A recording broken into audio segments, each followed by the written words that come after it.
आज हूँ क्रांति दिवस। यही अवसर में राज्य स्वाधीनता संग्रामी समिति तरफ अगस्ट क्रांति दिवस पालन कर भुवनेश्वर शहीद स्मारकी स्वाधीनता संग्राम सदन पड़िया स्वाधीनता संग्रामी मैंने एकाठी होगा सहित शहीद स्तंभ में श्रद्धांजलि जनाई। मुख्य अतिथि भाव जोगदे बाचस्पति सुरमा पाढ़ी सहित सबु राजनैतिक दलर वरिष्ठ नेता माने उपस्थित थे। कार्यक्रम में अनेक स्वाधीनता संग्रामी और से दायद को सम्मानित कर आज दिन में भारत छाड़ आंदोलन पर आह्वान देते महात्मा गांधी। तेणु देशपाई बलिदान देइथिबा स्वाधीनता संग्रामी को मन पकाइबा सहित स्मृतिचारण कर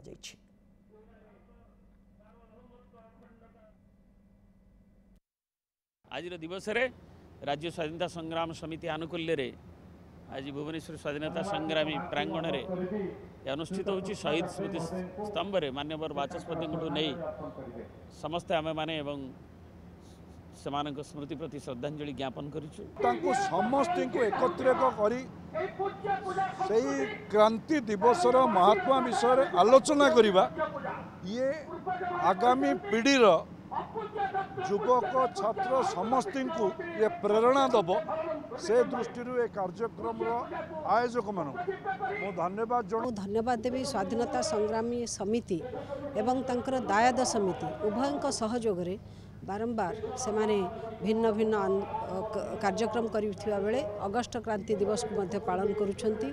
आज माने विभिन्न स्वाधीनता संग्रामी क्रांति वीर मानू क्रांति आंदोलन नायक मानू एठी उत्साहित करिसेंती, परिवार को उत्साहित करिसेंती।